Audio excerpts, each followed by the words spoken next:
کر باواز بلند صلوات.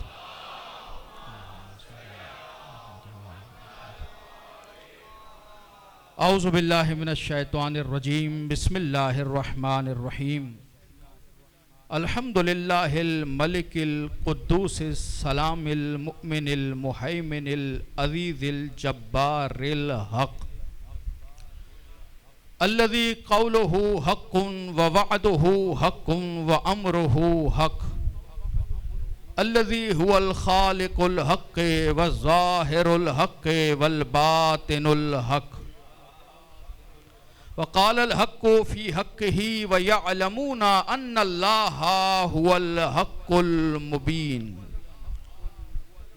الصلاة والسلام على النبي الحق والنبأ الحق وصاحب كتاب الحق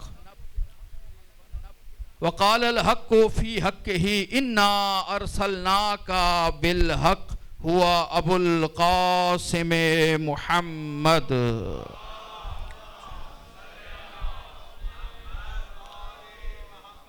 ثم صلاة الحق والسلام الحق على وصي الحق وولي الحق وخليفة الحق الذي لسانه لسان الحق وبيانه بيان الحق وظهر في مكان الحق هو حقيقة الحق وصراط الحق وسراج الحق وإمام الحق. وقال النبي لحقه الحق مع علي وعلي مع الحق وعلى آله الطيبين الطاهرين الحقيقيين المعصومين ولعنة الله على أعداء الحق أجمعين من يوم عداوة الحق إلى يوم الحق. أما بعد فقد قال رب العالمين اما بعد فقد قال النبی صلی اللہ علیہ وآلہ وسلم انی تارک فیکم الثقلین کتاب اللہ وعطرتی اہل بیتی ما ان تمسکتم بہما لن تضلوا بعدی ابدا. صلوات محمد وآلہ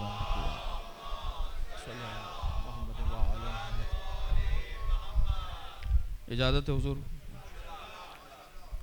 واجب الاحترام صاحبان فہم و ذکا، محبان نقطہ با، عاشقان کل کفاؤ حل عطاؤ انماؤ لا فتح.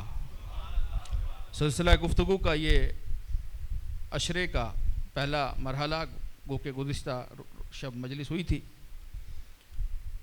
بارگاہ رب العزت میں شکر گزار ہیں کہ حیات کو ایک موقع اور دیا. شکر گزار ہیں زندگی کو ایک موقع اور دیا اور پھر اس ذکر میں چلے آئے کہ جس میں آنا بھی عبادت ہے، بیٹھنا بھی عبادت ہے، سننا بھی عبادت ہے، سنانا بھی عبادت ہے، کیونکہ ذکر اس کا ہے جسے دیکھنا بھی عبادت ہے.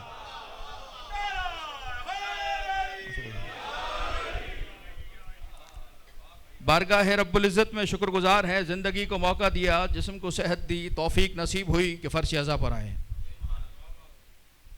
حمد ہے اس معبود و مسجود و محمود کی.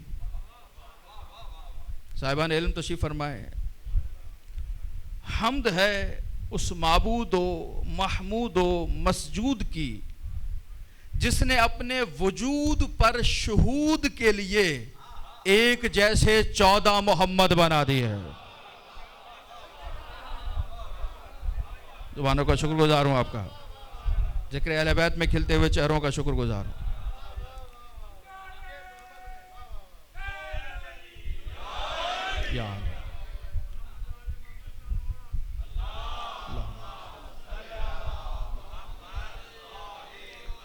ایک اس سے بآواز بلند اجتماعی صلوات محمد و آل محمد کی.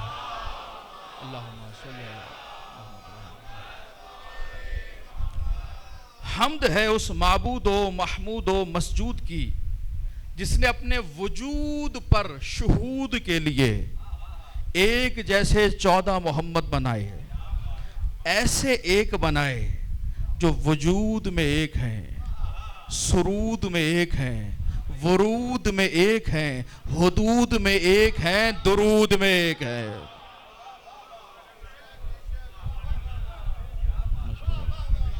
بہت شکر گزار ہوں آپ کی توجہ۔ ایسے ایک بنائے جن کا اقرار ایک ہے، انکار ایک ہے، اظہار ایک ہے، کردار ایک ہے، گفتار ایک ہے، اسرار ایک ہے، اور جو 14 ہو کر بھی ہر بار ایک ہے۔ سلسلہ گفتگو کے لیے موضوع عرفان قرآن صامت در قرآن ناطق۔ قرآن ناطق میں آپ تشریف فرما ہے۔ عرفان قرآن ناطق، کیونکہ ممبر سے قرآن صامت کا ذکر تو رہتا ہی ہے اور رہنا بھی چاہیے، کچھ قرآن صامت کے بارے میں بھی گفتگو ہو۔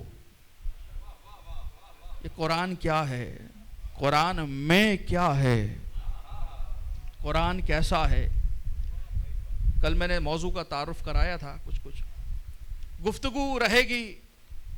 قرآن کی معنی کیا ہے، قرآن کو قرآن کیوں کہتے ہیں، آیت کسے کہتے ہیں، سورہ کسے کہتے ہیں، سوروں کے نام کیسے رکھے گئے، مسئلہ وحی کیا ہے، کیا عالم غیب سے ارتباط ممکن ہے، وحی کی کتنی اقسام ہیں، کس کس پہ وحی ہوئی ہے،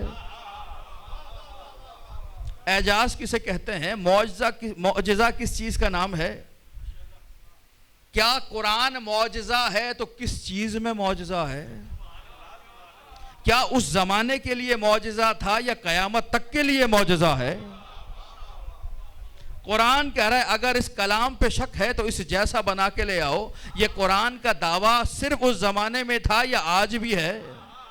کیا کوئی قرآن کے مقابلے پہ بنا کے لایا، جھوٹا ہی صحیح؟ کیا کبھی ایسا ہوا؟ قرآن کے بارے میں اعتراضات۔ قرآن تفسیر کسے کہتے ہیں، تعویل کسے کہتے ہیں؟ کیا قرآن کی تفسیر کرنا جائز ہے؟ کر سکتے ہیں قرآن کی تفسیر؟ تفسیر کی کتنی قسمیں ہیں؟ تفسیر عقلی کیا ہے، تفسیر روائی کیا ہے، تفسیر اجتہادی کیا ہے، تفسیر بالرائے کیا ہے؟ یہ گفتگو انشاءاللہ 10 روز آپ کے سامنے رہے گی تاکہ قرآن کا عرفان لے کے اٹھیں۔ فضائل اہل بیت بھی ہوں گے، اصلاحی گفتگو، عبادت کی ترغیب بھی ہوگی، اور عرفان قرآن بھی ہوگا۔ کیوں؟ اس لیے کہ دین است حسین، جب ذکر حسین میں آ گئے تو پورے دین کی گفتگو ہوگی۔ پہلی آغاز یہاں سے کر رہا ہوں۔ قرآن کی معنی کیا ہے، کسے کہا جاتا ہے قرآن؟ یہ لفظ قرآن، ایک قرآن کا نام قرآن کس نے رکھا؟ کس نے کہا کہ قرآن ہے؟ معنی قرآن کیا ہے، قرآن کہتے کسے ہیں؟ اسی کے ذیل میں آیت کسے کہتے ہیں، اسی کے ذیل میں آج کی گفتگو، پہلی گفتگو آپ سامعین سے۔ قرآن کا نام کس نے رکھا؟ کیا ایسا ہے کہ جب ساری آیتیں نازل ہو چکی تو نبی اکرم صلی اللہ علیہ وآلہ وسلم نے قرآن سامنے رکھ کر صحابہ کرام رضوان اللہ علیہم اجمعین کو بلایا اور بلا کر کہا یاد رکھو آج سے اس آیات کے مجموعے کا نام قرآن ہے؟ کیا ایسا ہے کہ نبی کے جانے کے بعد جب قرآن جمع کیا گیا تو صحابہ کرام میں سے کسی ایک بڑے صحابی نے کہا آج سے ہم اسے قرآن کہیں گے؟ قرآن کا نام صحابہ کرام نے رکھا۔ کیا ایسا ہے کہ صحابہ کے بعد تابعین نے اس کا نام قرآن رکھا؟ قرآن کا نام رکھا کس نے؟ ایک جواب تو ایک آسان سا آپ کے حوالے، لطیف جواب، سوچ میں پڑ گئے نا، اس کو سوچ کو دور کرنے کے لیے چہروں پہ مسکراہٹ آ جائے گی۔ آپ کا نام کس نے رکھا؟ ڈاکٹر صاحب، حضور اصغر بھائی، آپ کا نام کس نے رکھا؟ کہیں گے والد نے۔ چیز جس کی ہوتی ہے، پیچھے بیٹھے ہوئے سارے عزت دار شخصیات، صاحبان فہم، صاحبان علم، صاحبان درک، چیز جس کی ہوتی ہے نام وہی رکھتا ہے۔ ہم جس کے تھے نام اس نے رکھا، قرآن جس کا ہے نام وہ رکھے گا۔ اللہ دلیل کیا ہے؟ یہ تو آپ نے لطیف سی بات کر دی، خود قرآن کہتا ہے اِنَّا أَنزَلْنَا قُرْآنًا عَرَبِيًّا، ہم نے اسے نازل ہی قرآن کیا ہے۔ یہ بڑی باریک بات ہے۔ اِنَّا أَنزَلْنَاهُ قُرْآنًا عَرَبِيًّا لَعَلَّكُمْ تَعْقِلُونَ، ہم نے اسے نازل ہی قرآن کیا ہے۔ کیا مطلب نازل کیا ہے؟ یعنی جب یہ وہاں تھا تب بھی قرآن تھا، یہاں آ کر قرآن نہیں بنا۔ یہاں تک آپ میرے ساتھ آ گئے، اب لطیف جملہ آپ کے حوالے کر رہا ہوں۔ وہاں تھا تو قرآن تھا، یہاں آ کر نہیں بنا۔ انزلناہ قرآنًا، نازل کیا ہے، وہیں سے بھیج دیا، وہاں پر بھی یہ قرآن تھا، زمین پر آ کے نہیں بنا۔ وہاں تھا تو قرآن تھا، یہاں پہنچا تو قرآن تھا، یہ تھا ہی قرآن۔ یعنی اتنا پتا چل گیا اللہ جسے بھیج رہا ہے وہاں سے بنا کے بھیج رہا ہے، یہاں لا کے نہیں بھیج رہا۔ تو جب کتاب وہاں سے بن کر آ رہی ہے تو پھر استاد بھی وہاں سے بن کر آئے گا۔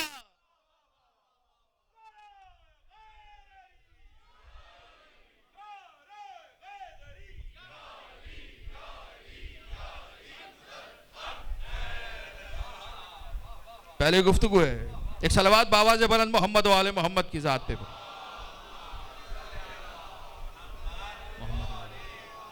کچھ چہرے دیکھے جو نزاکت کا شکار ہو گئے، درود نہیں پڑھ سکے، مل کر بآواز بلند صلوات اللہم صلی علی محمد و آل۔ پہلی گفتگو ہے، کئی چہرے مجھے پہلی بار دیکھ رہے ہیں، سوچ رہے ہیں کون ہیں، کہاں سے آئیں، کیا پڑھیں گے۔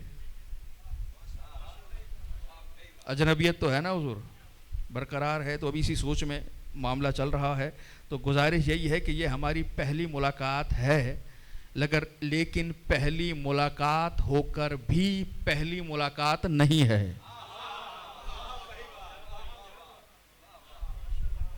فکر اور بڑھ گئی، آئے پہلی مرتبہ ہیں، دیکھ پہلی مرتبہ رہے ہیں، سن انہیں پہلی مرتبہ رہے ہیں، اور پہلی ملاقات ہے، اور یہ کہہ رہے ہیں پہلی ملاقات نہیں ہے۔ تو یہ پہلی ملاقات ہو کر بھی پہلی ملاقات اس لیے نہیں ہے کیونکہ عالم ارواح میں ہم ساتھ کھڑے تھے جب ہم نے علی کی امامت کا اقرار کیا تھا۔ ارواح تو جانتی ہیں، تعلق تو قائم ہے۔ قرآن کا نام قرآن کس نے رکھا؟ اللہ نے رکھا، جس کی کتاب ہے نام وہ رکھ رہا ہے۔ اِنَّا أَنزَلْنَاهُ قُرْآنًا عَرَبِيًّا لَعَلَّكُمْ تَعْقِلُونَ، ہم نے اسے نازل ہی قرآن کیا ہے۔ وہاں تھا تو قرآن تھا۔ ایک قرآن کی معنی کیا ہے؟ کسے کہا جاتا ہے قرآن؟ کسی نے کہا قرآن یعنی قرأ سے، قریب آنے سے معنی، قرآن قرانا سے، لیکن قرآن کی معنی ہے پڑھا ہوا۔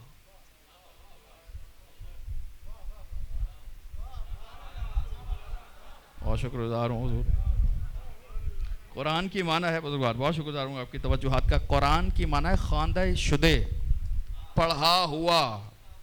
قرآن وہ جو پڑھا ہوا، پڑھا ہوا۔ کوئی تو تھا جو پڑھ رہا تھا۔ ذمہ داری سے گفتگو آپ کے حوالے کر رہا ہوں۔ پڑھا ہوا۔ آیت نے ابھی آپ کے سامنے تلاوت فرمائی، کیا کہا آیت نے؟ اِنَّا أَنزَلْنَاهُ قُرْآنًا، یہاں آ کے قرآن نہیں بنا، وہاں تھا تو قرآن تھا، اور قرآن ہے پڑھا ہوا۔ تو وہاں کس نے پڑھ دیا؟ کوئی تو تھا جو پڑھ رہا تھا، جس نے پڑھا تو قرآن بنایا۔ پڑھا کلام الہی ہے، پڑھنے والا کوئی اور ہے۔ اب کیا کیجئے، دوستوں کے عقیدے میں نبی کو پڑھنا آتا نہیں تھا۔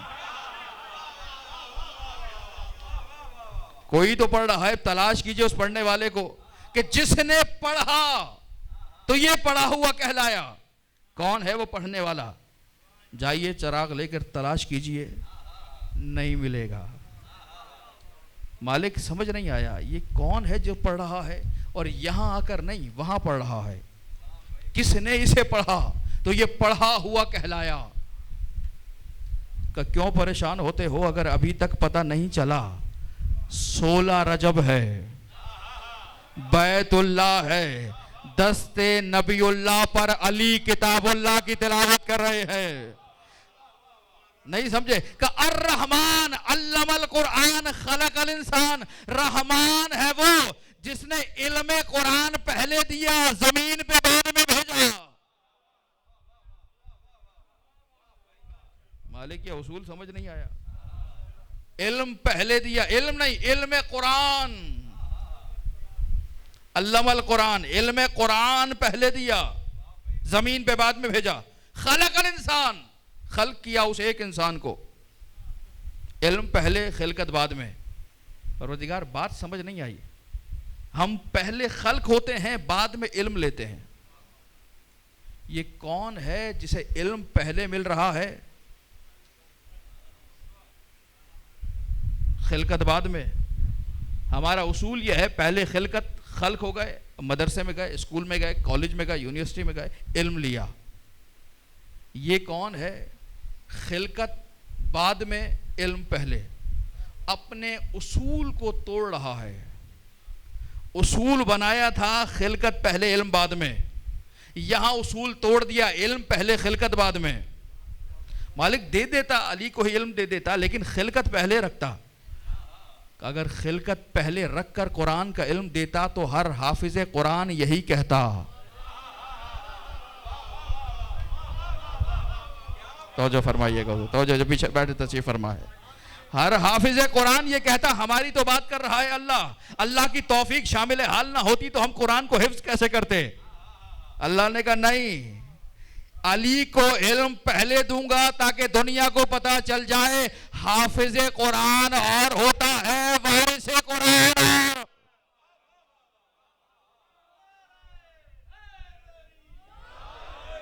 ایک صلوات بھی محمد والے محمد کی ذات پہ پڑھیں گے.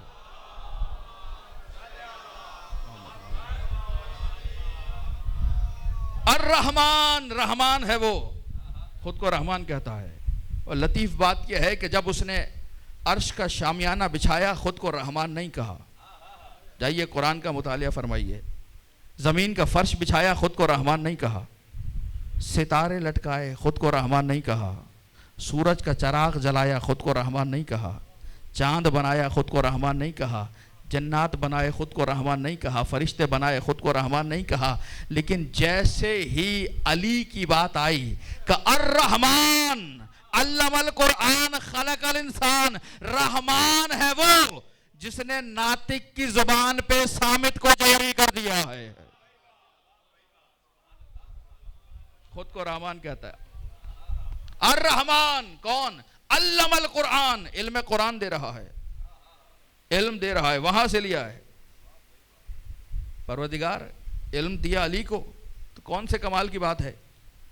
جس قرآن نے علامہ علی کے لیے استعمال کیا، اسی قرآن نے علامہ کا لفظ حضرت آدم کے لیے بھی استعمال کیا. آئے ذہن میں آئی آپ کے؟ علم الآدم الاسماء کلہا، اللہ نے آدم کو علم اسماء دے دیا. اگر علم علی کے لیے ہے تو آدم کے لیے بھی ہے. دونوں کا علم برابر ہے.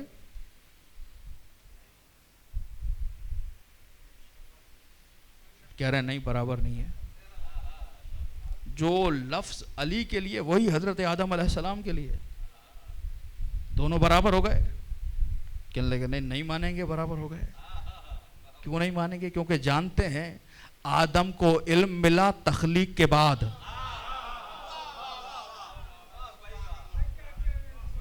بہت شکر گزار ہوں بزرگوار.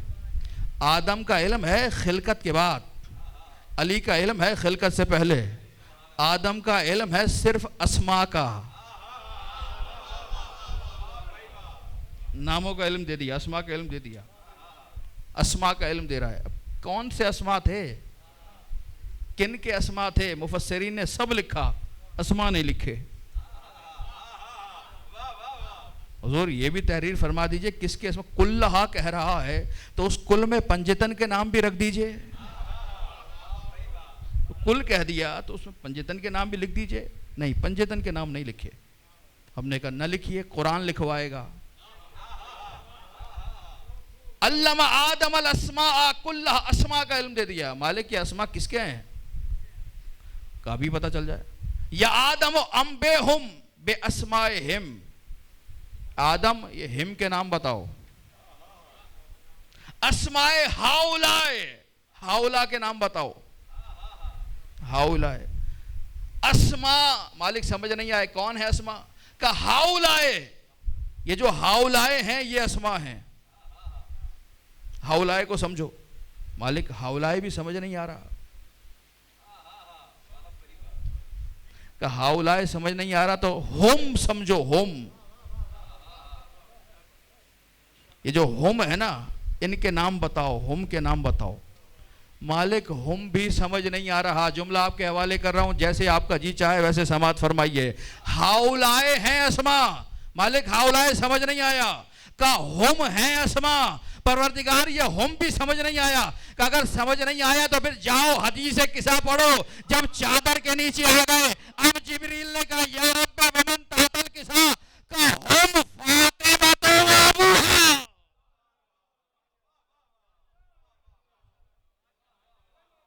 یہ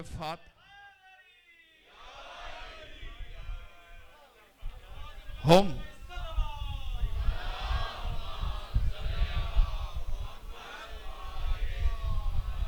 یہ ہم ہے. ہم فاطمہ و ابوہا و بعلہا و بنوہا, یہ ہیں جن کا تعلق ہے ہم سے. قرآن کی معنی, آیت کی معنی کیا ہے؟ آیت کسے کہتے ہیں؟ آیت یعنی نشانی, آیت یعنی علامت, آیت جو منزل تک پہنچائے, آیت جو کسی کی خبر دے, پتہ دے, کسی کو کسی سے ملا دے. لفظی معنی, لغوی معنی. آیت جو نشانی ہو, نشانی خدا تک پہنچانے کا ذریعہ.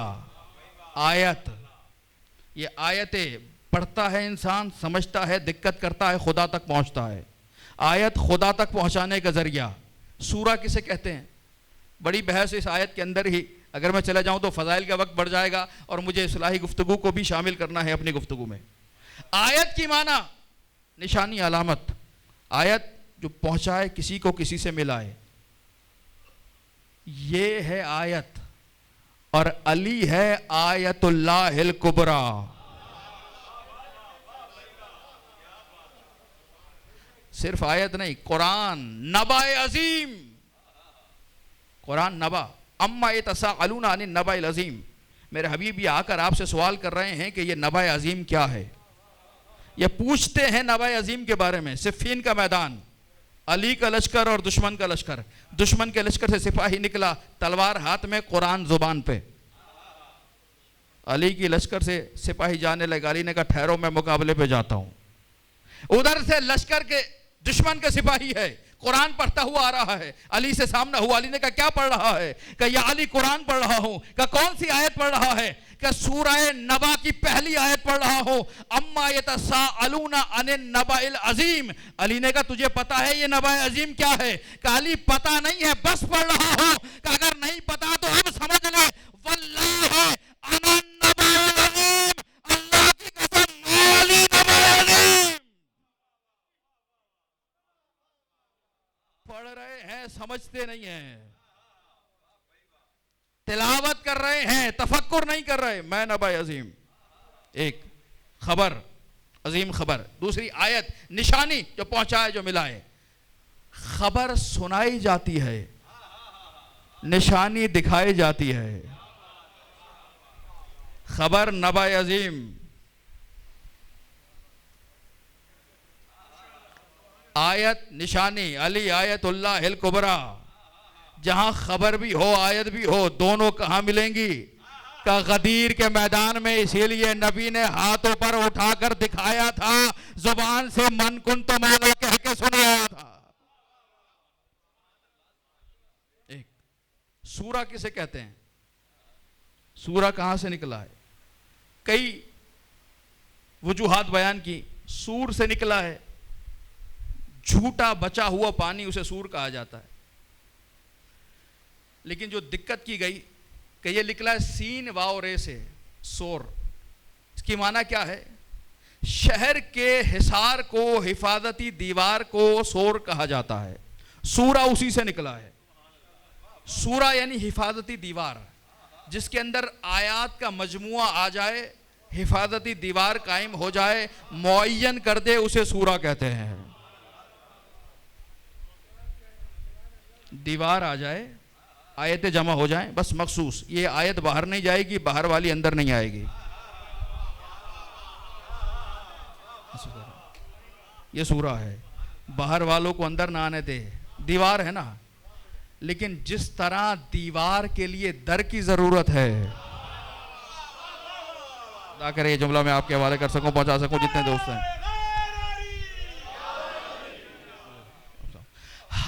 جس طرح دیوار کے لیے در کی ضرورت ہے, در کے لیے دیوار کی ضرورت ہے. در ہو اور دیوار نہ ہو, در بیکار ہے. اور دیوار ہی دیوار ہو, در نہ ہو. چاروں طرف سے دیواریں اٹھا دیں تو کون اسے بیت کہے گا؟ کہ یہ گھر نہیں ہو سکتا, دیواریں دیواریں. جب تک چار میں سے کسی ایک دیوار میں در نہ لگ جائے,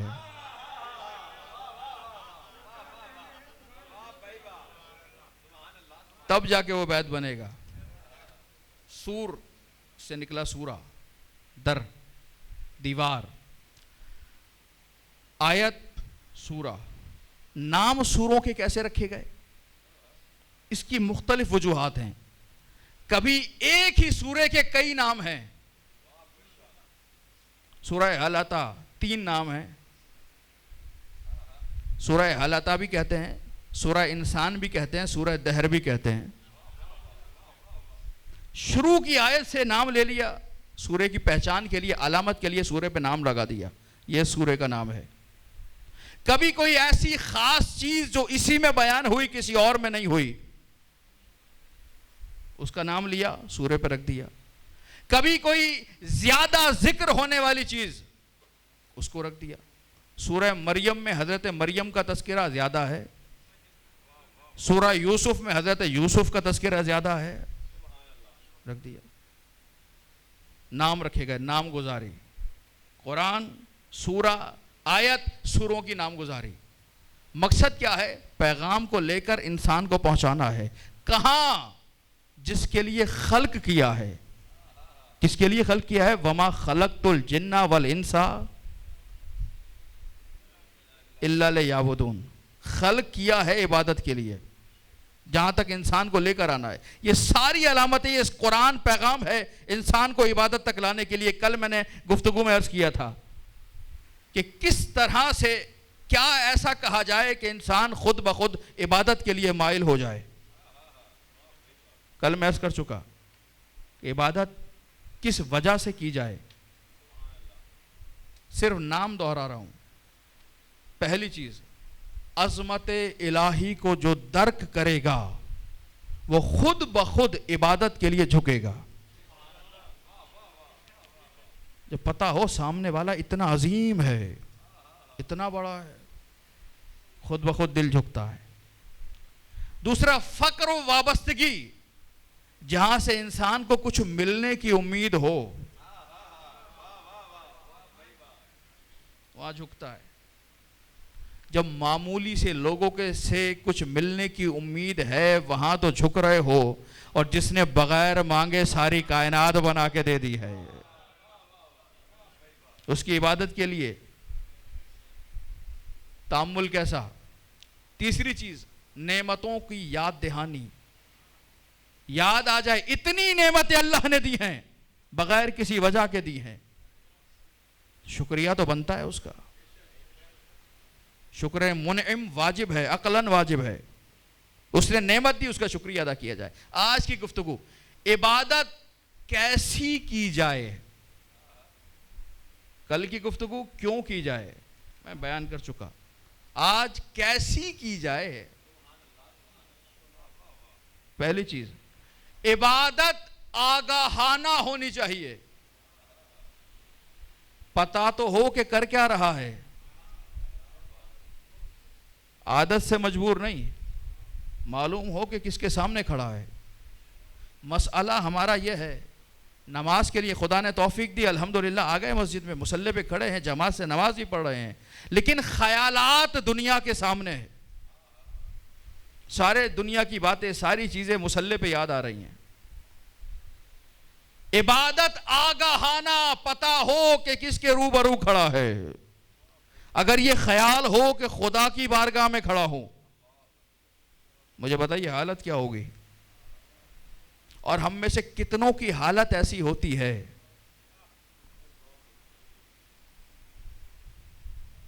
جب بھی فجر سے شروع کیجئے، جب بھی مصلی پہ خدا کے لیے نماز کے لیے کھڑے ہوں، آگاہانہ پتہ ہو کہ کس کے لیے پڑھ رہے ہیں۔ ایک صاحب ہمارے استاد نے واقعہ سنایا، نماز کے بہت پابند تاجر تھے، ایک دکاندار تھے، آ کے ہمیشہ سے پہلے سے موجود ہوتے، نماز جماعت سے پڑھتے اور رخصت ہوتے۔ پیش نماز بڑے خوش ہوئے کہ یہ بہت بڑے عبادت گزار ہیں، بہت نیک انسان ہیں، مصلی پہ فوراً آتے ہیں، اذان کا وقت ہوتا ہے فوراً تشریف لاتے ہیں۔ انہوں نے کہا ماشاءاللہ اللہ نے آپ کو توفیق بخشی ہے اور آپ نماز کے پابند ہیں، وقت پر تشریف لاتے ہیں۔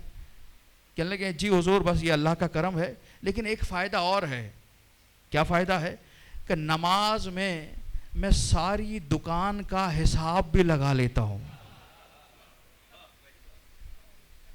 کس کو کیا دیا، کس سے کیا لینا ہے، کس کو کیا دینا ہے، یہ سارا حساب میرا نماز میں ہو جاتا ہے۔ کچھ ایسا سکون ملتا ہے۔ اگر حساب لگانے کے لیے نماز پڑھ رہے ہیں تو بروز محشر جب وزن کیا جائے گا تو بہت سبک ہوگا۔ نماز پڑھ رہے ہیں کس لیے؟ اللہ کے لیے۔ آگاہ ہو، پتہ ہو کہ عبادت الہی انجام دے رہے ہیں۔ اگر دن میں 5 وقت آ کر نماز پڑھ رہے ہیں، 5 وقت یہ خیال آگے اللہ کے سامنے ہے، تو چھٹے وقت جب جھوٹ بول رہا ہوگا پھر خیال آئے گا اللہ کے سامنے جانا ہے۔ کوئی منزل ایسی آ گئی، کوئی وقت ایسا آ گیا جب گناہ انجام دینا پڑ رہا ہے، فوراً خیال آئے گا انجام نہ دے، اللہ کے سامنے جانا ہے۔ کس منہ سے جاؤں گا؟ کیا منہ لے کر کھڑا ہوں گا خدا کے سامنے؟ مصلی پہ جانا ہے، مسجد میں جانا، پھر نماز پڑھنی ہے، خدا کے سامنے کیسے جاؤں گا؟ آگاہانہ پتہ ہو کہ کیا کر رہا ہوں۔ ایک دوسری کیسی عبادت کریں؟ کہا عاشقانہ۔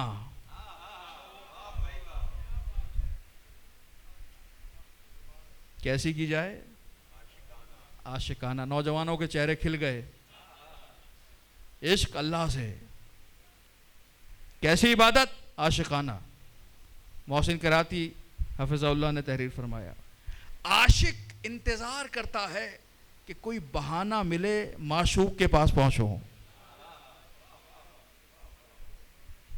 عبادت صرف نماز نہیں، ہر وہ عمل جو مرضی الہی کے تحت انجام دیا جائے وہ عبادت ہے۔ 24 گھنٹے ہر عمل خدا کی مرضی کے تحت ہو، عاشقانہ عمل ہے۔ تلاش میں ہوتا ہے کہ کسی طرح عبادت انجام دے، کسی طرح سجدہ کرے۔ سید السجاد کس کے ماننے والے ہیں؟ کوئی نعمت ملی فوراً سجدہ، کچھ خیرات کیا فوراً سجدہ، کسی کے مسئلے کو حل کیا فوراً سجدہ۔ یہ بار بار سجدے میں کیوں جا رہے ہیں؟ کہ یہ ہے عاشقانہ، عبادت کا بہانہ ہے۔ بس عبادت کرنی ہے، معشوق سے ملنا ہے، درجات بلند کرنے ہیں۔ الحمدللہ روزانہ کی نماز تو پڑھتے ہیں، لیکن اسی پہ رکنا نہیں ہے، تھوڑا سا اوپر آنا ہے، درجات بالا ہونے ہیں، منازل طے کرنی ہے۔ یہ حسین کا ذکر ہے، یہی پہنچائے گا۔ عاشقانہ۔ تیسری چیز عبادت کیسی کریں؟ کہ خالصانہ۔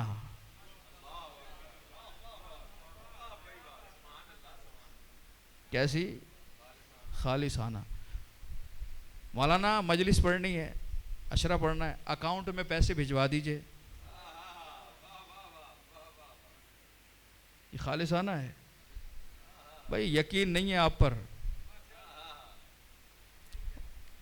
اور جو معاشرے کی بات کر رہا ہوں، یہاں تو ماشاءاللہ سارے متدین شخصیات تشریف فرما ہے۔ عزت بھی اسی کو ملتی ہے تو زیادہ منہ پھاڑتا ہے. معاشرے کی بات کر رہا ہوں, تھوڑی سی تبدیلی کی ضرورت ہے. طے کرے گا تو بڑا عالم ہے, بڑا ذاکر ہے, بڑا خطیب ہے. نہیں کرے گا بیچارے مولانا صاحب, چاہے وہ محنت کر رہا ہو, نہیں, کیونکہ ڈیمانڈ ہی نہیں ہے اس کی کوئی. خالصانہ نہیں, پبلک نہیں کرے گی نا, وہ تو دیکھ رہا ہے یہ کیا دے دیں گے, وہ ہے دینے والا. لیتے ہیں, اتنے چاہیے, اتنے چاہیے, اتنے چاہیے, لیتے ہیں, لیکن جیسے آتا ہے اس سے زیادہ تیزی سے نکل جاتا ہے. برکت نہیں ہے. اور اگر زہرا کو راضی کیا تو دنیا میں بھی نعمت ہے. محسوس کیجئے گا حضور, محسوس کیجئے گا. آخرت میں بھی خالصانہ صرف اللہ کے لیے ہے, کسی اور کے لیے نہیں, کسی کو دکھانے کے لیے نہیں. قربانی گزری, یہ جانور اس سال بڑا ہونا چاہیے. کیوں؟ میں اس سوسائٹی میں آ گیا ہوں رہنے کے لیے جس میں بڑی بڑی قربانیاں ہوتی ہیں. اگر میں نے بکرا کر لیا یا چھوٹا جانور کر لیا, ناک کٹ جائے گی. خالصانہ تو نہیں رہا. کل تک چھوٹی بستی میں رہتے تھے تو قربانی کرتے تھے, اب بڑی جگہ پر آ گئے تو آپ پڑوسیوں کو دکھانے کے لیے کر رہے ہیں یا اللہ کے لیے کر رہے ہیں؟ یہ ہر قدم, ہر چیز میں یہ مسئلہ ہے. خالصانہ. جلدی سے چلو, پہلی صف میں جگہ ملے گی. پہلی صف میں کیوں؟ تاکہ مولانا بھی دیکھیں, دوسرے بھی دیکھیں. اگر نیت یہ ہے بیکار ہے, اور اگر نیت یہ ہے کہ پہلی صف میں جانے کا ثواب زیادہ ہے. سارا مسئلہ ہی نیت کا ہے. اگر نیت یہ ہے بڑا جانور قربان کرو تاکہ زیادہ لوگوں تک پہنچے, ثواب زیادہ ہے. اگر نیت یہ ہے کہ دوسروں کو دکھانا ہے, کچھ بھی نہیں, بیکار. خالصانہ اللہ کے لیے. ایک صاحب نے کہا مولانا یہ بتائیں, یہ ماتھے پہ, پیشانی پہ سجدے کا نشان کیسے بنایا جائے؟ پیشانی پہ سجدے کا نشان, بھائی کیا کرنا ہے آپ نے؟ حضور پتا تو چلے عبادت گزار ہیں. کسے بتا رہے ہیں کہ عبادت گزار ہیں؟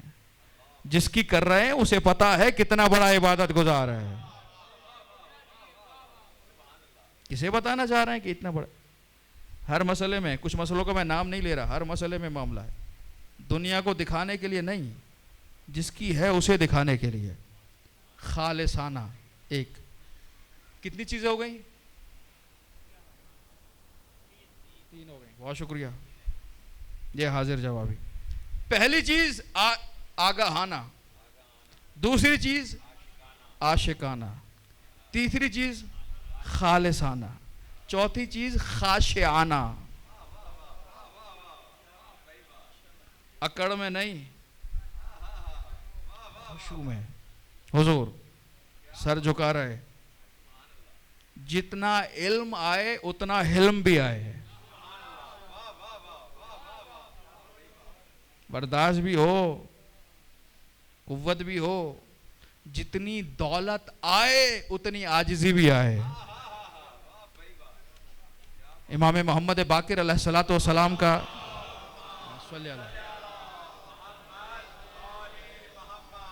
شاگرد ہے, مشہور راوی محمد ابن مسلم ثقہ, دونوں اماموں کا شاگرد ہے, صحابی بھی ہے, ثقہ راوی اور دولت مند آدمی.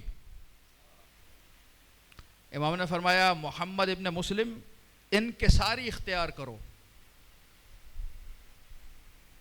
دولت ہے تو اس کا اظہار تو ہوگا, لیکن جب امام نے کہہ دیا انکساری, کسر کرو, کسر نفسی, جھکو, توڑو اپنے آپ کو. اب کیا کیا؟ کچھ سامان خریدا, بازار میں کھڑے ہو کے بیچنے لگ گئے. رشتہ داروں نے کہا کیا ہو گیا, دماغ خراب ہے, اتنی دولت ہے, یہ کر کیا رہے ہو؟ خاموش, اپنے نفس کو توڑ رہا ہوں. جو یہ سمجھنے لگ گیا ہے کہ میں ہی سب کچھ ہوں, نہیں. ٹوٹو گے تو بنو گے, تخریب ہوگی تو تعمیر ہوگی. انکساری کیسی؟ خاشعانہ, خشوع کے ساتھ. اگر زیادہ عبادت گزار بن گئے ہو, روز وقت پہ آ کے کھڑے ہیں مصلی پر، اور آپ کی جگہ اگر کوئی اور آ کے بیٹھ گیا تب اسے اٹھائیے گا نہیں، وہ بھائی یہ میری جگہ ہے. خاشعانہ اللہ کے لیے پڑھی تھی، چلیں آج آپ پڑھ لیجئے، میں کہیں اور بیٹھ کے پڑھ لیتا ہوں. اگر یہ مزاج ہمارے مزاج میں آ جائے کتنے مسائل حل ہو جائیں. عبادت کی جائے خاشعانہ، عبادت کی جائے خالصانہ، عبادت کی جائے عاشقانہ، عبادت کی جائے آگاہانہ. کہاں سے درس مل رہا ہے؟ اہل بیت کی مجلسوں سے. یہ مجلسیں درس گاہ بھی ہیں اور مشکلات حل کرنے کا وسیلہ بھی ہیں. یہ جو 10 راتیں شروع ہوئی ہیں نا، عزاداری کی راتیں، آل محمد کی بارگاہ میں آ کر خیرات مانگنے کی راتیں ہیں. مسائل ہیں، کہاں حل ہوں گے اگر ان بارگاہوں میں حل نہ ہو؟ اگر اس وسیلے کے ذریعے سے مسائل حل نہ ہو تو کہاں حل ہوں گے؟ یہ وہ درگاہیں ہیں کہ جہاں سے دین بھی ہے، دنیا بھی ہے، آخرت بھی سنورتی ہے، دنیا بھی سنورتی ہے. ابھی واقعہ میں بیان کر رہا تھا، آیت اللہ شیراز کے رہنے والے، شیراز میں شہر میں مدرسہ منصوریہ، 300 برس پہلے کی بات. آیت اللہ دستغیب شیرازی علیہ رحمہ نے اس واقعے کو تحریر کیا. فرماتے ہیں مرجع عالی قدر 300 برس پہلے بلب ایجاد نہیں ہوا تھا. مطالعہ فرماتے دن میں، لیکن دن میں مطالعے کو ناکافی سمجھا، چاند کی روشنی میں پڑھنے لگے. وقت ہے، یہ وقت یہ مصرف ہونا چاہیے، بے فائدہ نہ گزرے. یہ روشنی ہلکی آ تو رہی ہے، بس اسی روشنی سے استفادہ کرو. کم روشنی چاند کی، اس میں پڑھنے لگے. آنکھیں کمزور ہوتی چلی گئیں. فرشیزہ اہل بیت کے توسل کا نتیجہ آپ کو دے رہا ہوں. مجتہد پڑھ رہے ہیں رات کی تاریکی میں، جس نے اتنی مشکل سے علم لے کے آپ کو دیا ہے. احترام کیجئے، احترام. یہ سوچئے اسے نعمت دی ہے، اس کا شکریہ تو بنتا ہے. اس مشکل میں علم لیا، راتوں کو پڑھ رہے ہیں، چاند کی ہلکی سی روشنی. عقیدہ دیکھیے، اب آنکھیں بالکل ہی جواب دے گئیں. خیال آیا کیا کیا جائے؟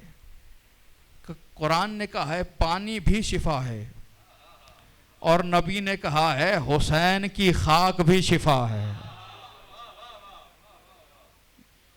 کیسے علاج کریں آنکھوں کا؟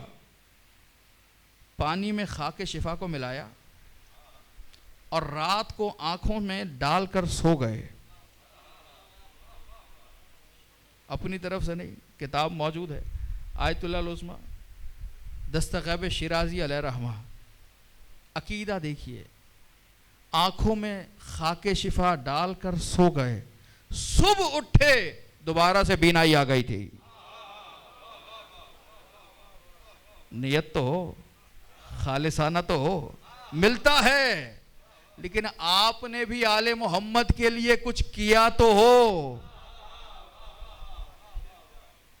یہ عشق نہیں آسان، نام لینا آسان ہے، ان کی راہ میں چلنا مشکل ہے. ان کی راہ میں چلیں گے تو میسم کہلائیں گے، چلیں گے تو حبیب ابن مظاہر کہلائیں گے، چلیں گے تو پھر پتہ چلے گا کہ چلنا کیا ہوتا ہے. کوفے والے ایک جملے بس، حسین پہ مشکل وقت آیا، جانوں کو بچا گئے.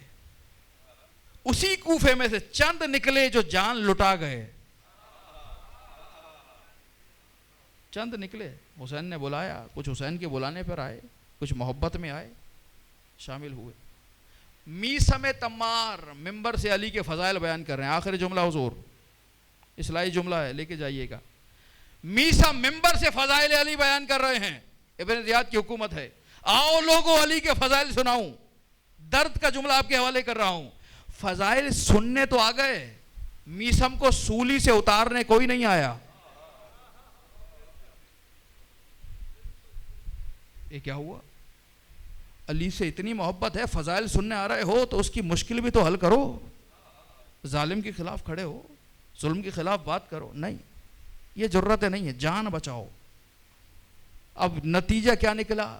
جنہوں نے جان بچائی انہیں کوئی جانتا نہیں ہے، جس نے جان لٹائی 1400 سال کے بعد بھی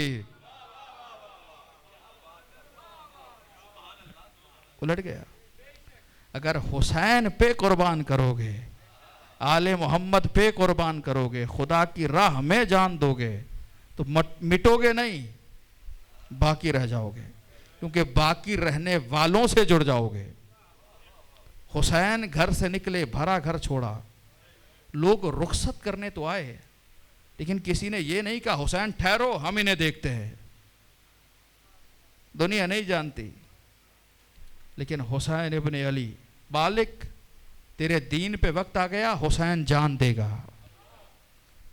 مالک صرف جان نہیں، مال دے گا. مال نہیں، ناموس کو لے کر بازاروں میں آ رہا ہے. یہ دن ہے نا، دن پہلی محرم ہے، ابھی میرا مولا سفر میں ہے. جتنے عزت دار غیرت دار شخصیات تشریف فرما ہے، حسین نہیں، فاطمہ کی بیٹیاں جنگلوں سے گزر رہی ہیں. جزاک اللہ، جزاک اللہ. آمادہ ہو گئے ہیں درد کے مصائب سننے کے لیے. سیدہ اجر عطا فرمائے. زہرا کی بیٹیاں ویرانوں سے گزر رہی ہیں، جنگلوں سے گزر رہی ہیں، مسافتیں طے کر رہی ہیں. ماں کی قبر سے رخصت ہوئی تھی نا. درد کا جملہ ہے، عجب نہیں. شہزادی زینب جب رخصت ہوئی ہو تو کہا ہو اماں آپ نے کہا تھا زینب حسین کو نہ چھوڑنا. اماں گواہ رہنا، حسین مدینے سے جا رہا ہے، زینب ساتھ جا رہی ہے. لیکن اماں ایک فرق ہے، جب واپس آؤں گی حسین کی اولاد تو ہوگی، زینب کی نسل قربان، سب کچھ لٹا کے بھائی کو بچائے گی. احسان ہے سیدہ زینب کا، بھائی کے ساتھ شریکت الحسین بن کر گئی ہیں. یہ کل کا چاند فاطمہ کی بیٹیوں نے دیکھا، پردیس میں سفر میں حسین نے دیکھا. دل کہتا ہے جب حسین نے یہ محرم کا چاند دیکھا ہوگا، ایک نگاہ لیلا کے چاند پہ پڑی ہو، ایک نگاہ رباب کے چاند پہ پڑی ہوگی. حسین نے سوچا ہوگا وہ وقت آ گیا کہ جب اکبر کے سینے میں برچھی ہے. مرحبا مرحبا. مولا آواز بلند کرنے والوں کو سلامت رکھے، جو نہیں رو سکے، جو ہائی نہیں کہہ سکے، ان کو بتا رہا ہوں عظمت کیا ہے رونے کی. چھٹے امام فرماتے ہیں نفس المحموم لظلمنا تسبیح، جو ہماری مصیبت سن کر صرف ہائے کہے. تاکید کی گئی، تاکید کی گئی، تاکید کی گئی. رونا نہیں آ رہا، جو ہائے کہے اللہ اسے بھی تسبیح شمار کرتا ہے. من بقا علی الحسین، جو حسین پہ روئے، حسین کے لیے رولائے، نہیں رولا سکتا، رونے جیسی صورت بنائے. یہ اظہار برات ہے. مالک ظالم سے لڑ تو نہیں سکتے، لیکن بیزار ہیں کہ اس نے ظلم کیا. اللہ اکبر. رونے کو حقیر نہ سمجھیے گا، آمادہ ہو جائے گا. دو جملے آپ کے حوالے کر رہا ہوں. حسین نے یہ چاند دیکھا، مدینے سے رخصت ہوئے، لوگ آئے، اور آنے والوں میں حسین کرسی پر ہیں. سامنے سے دیکھا نانی ام سلمہ عصا کے سہارے آ رہی ہے. بوڑھی ام المومنین ام سلمہ سلام اللہ علیہا عصا کے سہارے چلتی ہوئی آ رہی ہیں. حسین نے دور سے نانی کو آتے دیکھا، کرسی پر بیٹھے تھے، اچانک کھڑے ہوئے، سر پہ ہاتھ رکھا کہ نانی حسین کا آخری سلام. مصائب نام ہے محسوس کرنے کا. جو محسوس نہیں کر پائیں گے گریہ نہیں ہوگا. محسوس کیجئے گا، جس بچے کو آغوش میں پالا ہو، اگر وہ جاتے وقت کہے میرا آخری سلام، اور اگر وہ کہنے والا حسین جیسا صادق ہو، مجھے بتائیں دل پہ تیر خنجر نہیں چل جائے گا؟ اب واپس پلٹ کر نہیں آنا، آخری سلام. آنکھوں میں آنسو آئے. حسین کہاں کا ارادہ ہے؟ اماں عراق جا رہا ہو. عجب نہیں کہا حسین، یہ نہ کہو عراق جا رہا ہو، کو بھرے گھر کو لے کے مقتل میں جا رہا ہو. تمہارے نانا نے کہا تھا عراق کی سرزمین پر میرا حسین 3 دن کا بھوکا پیاسا قتل کیا جائے گا. اجرکم اللہ. عالم تخیل ہے. حسین نے کہا نانی میرا مقتل دیکھنا چاہیں گی؟ مولا سب کو کربلا کی زیارت نصیب فرمائے. نانی میرا مقتل دیکھنا چاہیں گی؟ ہاں حسین دکھاؤ. 2 انگلیوں کا اشارہ کیا, درمیان میں دیکھیے. اب جو نانی نے دیکھا ہاتھ لرزے. نانی کیا دیکھا؟ درد کا نوجوانوں کے لیے جملہ کہہ رہا ہوں, جو ہاتھ سینوں پہ پڑ سکے وہ شرمائے نہیں, سینوں پہ ہاتھ پڑے. نانی کیا دیکھا؟ کہ حسین ایک 34 برس کا جوان ہے, بازو کٹے ہوئے ہیں, سر زخمی ہے, زبان سے بس اتنا کہہ رہا ہے سکینہ مجھے معاف کر دینا.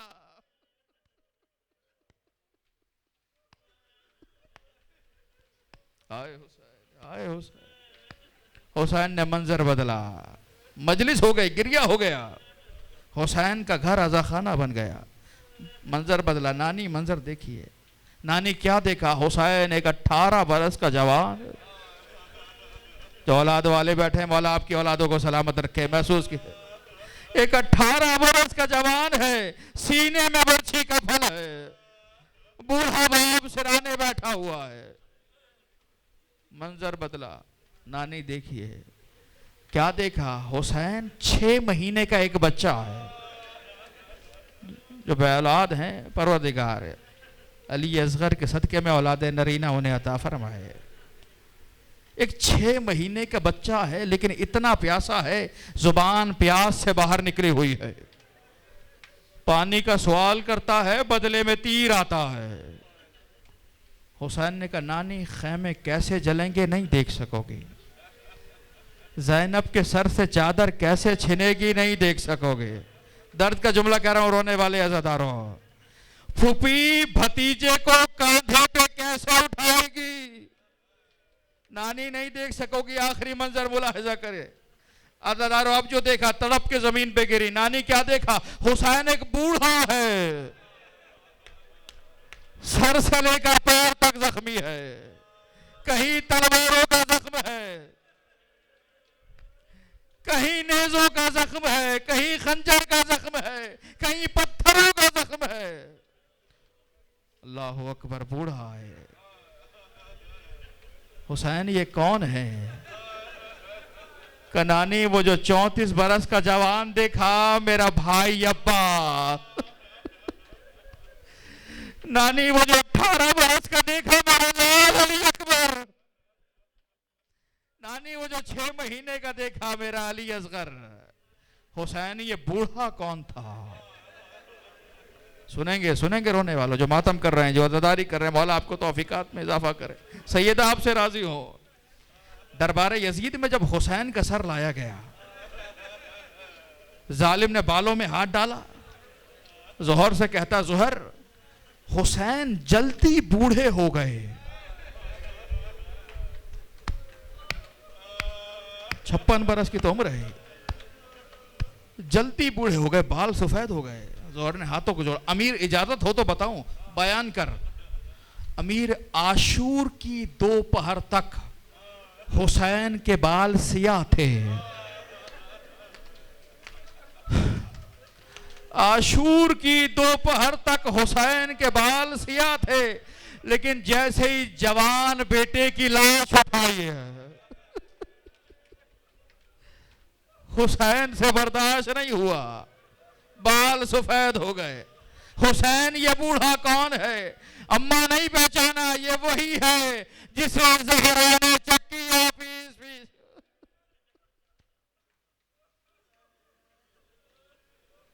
الا لعنت اللہ علی قوم الظالمین وسيعلم الذين ظلموا أي منقلب ينقلبون. ربنا تقبل